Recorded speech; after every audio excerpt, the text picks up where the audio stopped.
We cannot allow the natural passions and prejudices of other peoples to lead our country to destruction.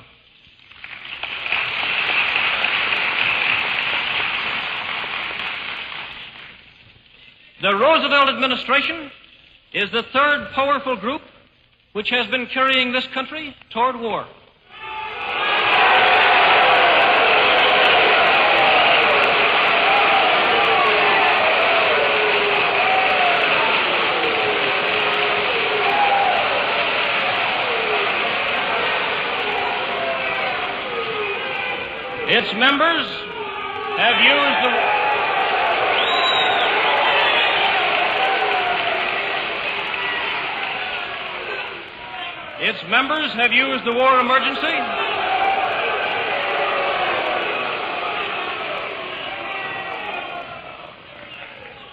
Its members have used the war emergency to obtain a third presidential term for the first time in American history.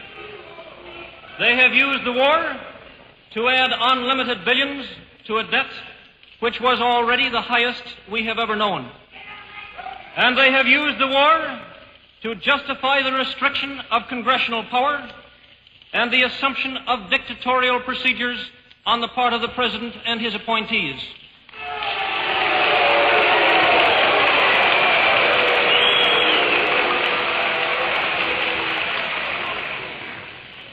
The power of the Roosevelt administration depends upon the maintenance of a wartime emergency.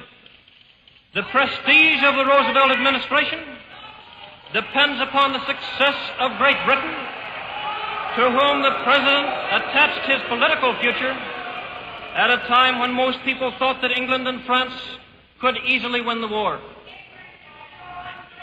The danger of the Roosevelt administration lies in its subterfuge. While its members have promised us peace, they have led us to war, heedless of the platform upon which they were elected.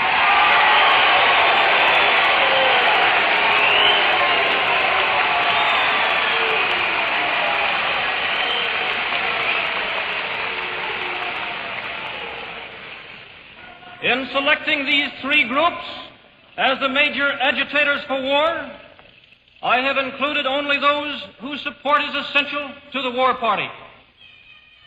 If any of these groups, the British, the Jewish, or the administration, stops agitating for war, I believe there will be little danger of our involvement.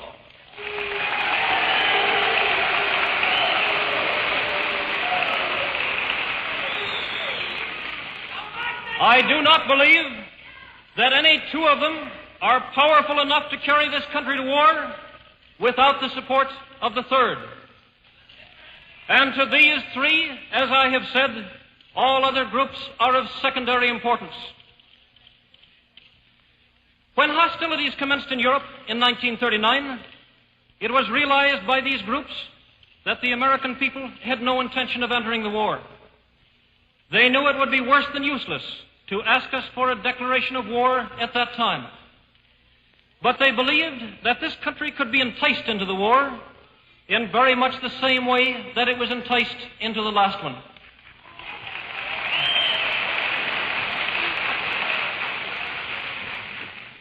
They planned, first, to prepare the United States for foreign war under the guise of American defense. Second, to involve us in the war step by step without our realization. Third, to create a series of incidents which would force us into the actual conflict. These plans were, of course, to be covered and assisted by the full power of their propaganda. Our theaters soon became filled with plays portraying the glory of war. Newsreels lost all semblance of objectivity. Newspapers and magazines began to lose advertising if they carried anti-war articles. A smear campaign was instituted against individuals who opposed intervention. The terms fifth columnist, traitor, Nazi, anti-Semitic were thrown ceaselessly at anyone who dared to suggest that it was not to the best interests of the United States to enter war.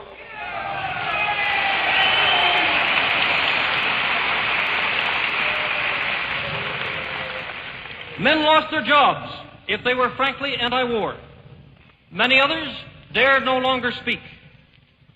Before long, lecture halls that were open to advocates of war were closed to speakers who opposed it. A fear campaign was inaugurated.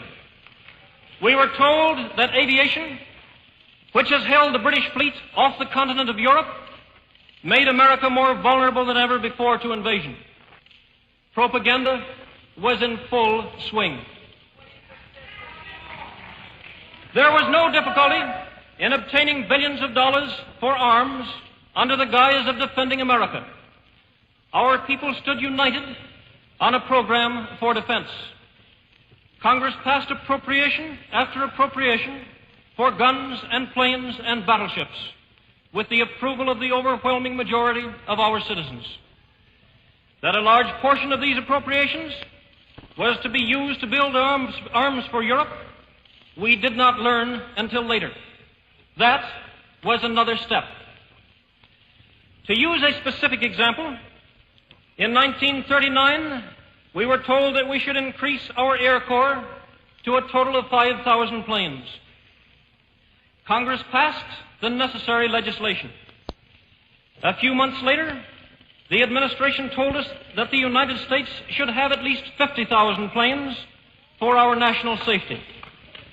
But almost as soon, almost as fast as fighting planes were turned out from our factories, they were sent abroad, although our own Air Corps was in the utmost need of new equipment.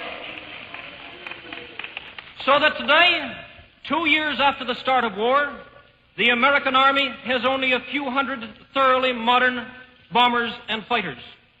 Less, in fact, than Germany is able to produce in a single month.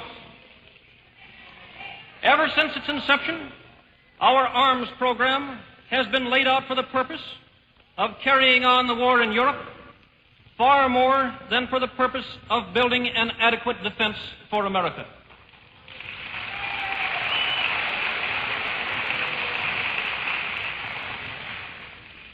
Only one thing holds this country from war today. That is the rising opposition of the American people. Our system of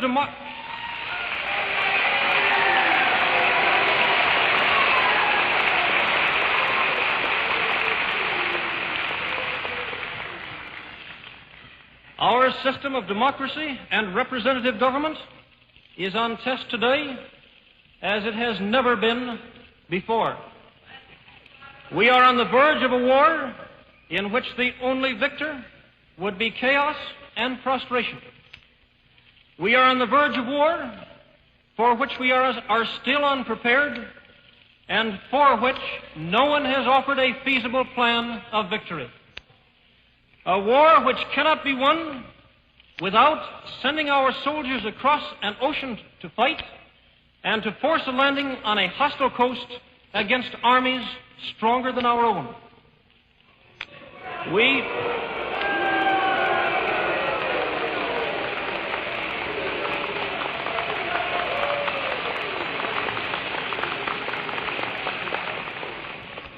We are on the verge of war, but it is not yet too late to stay out.